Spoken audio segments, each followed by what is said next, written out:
kulan ay maanta yeesheen golaha xukuumadda dawlad goboleedka Hirshabeelle oo albaabadu xiran yihiin una shir gudoominayay madaxweyne ku-xigeenka Hirshabeelle Ali Cabdullaahi Xuseen Ali Gudlaawe ayaa markuu soo ilaaday waxa saxaafadda u warbixiyay qodobadii la isku soo qaaday wasiirka wasaaradda arrimaha gudaha iyo dawladda hoose ee Hirshabeelle Maxamed Ali Caadle waxa maanta noo hirgashay halkaan oo noo suura gashay in aan ansixino indisa sharciyeedkii lagu dhisayay golihii deegaanka ama dawladaha hoose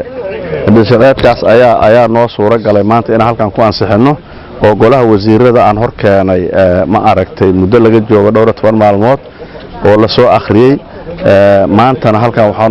noogu suura gashay in la ansixiyo sidaas ayuu ku ansaxay maanta insha Allah taala waxaan u gudbin doonaa hadii Ilaahay ka raali noqdo golaha baarlamaanka si ay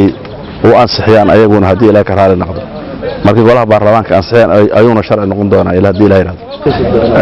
waxay noqon doonaan hadii Ilaahay ka raali noqdo 5 degmo ay noqon doonaan 4 ayaa u diyaarsanaaday haddana midaan ku soo darnay safarka hadda noogu dambeeyay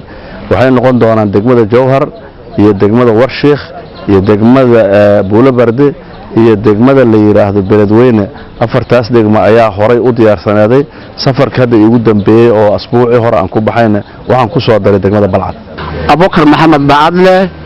Radio TV qaranka Soomaaliyeed xarun goboleedka Hirshabeelle magaalada Jowhar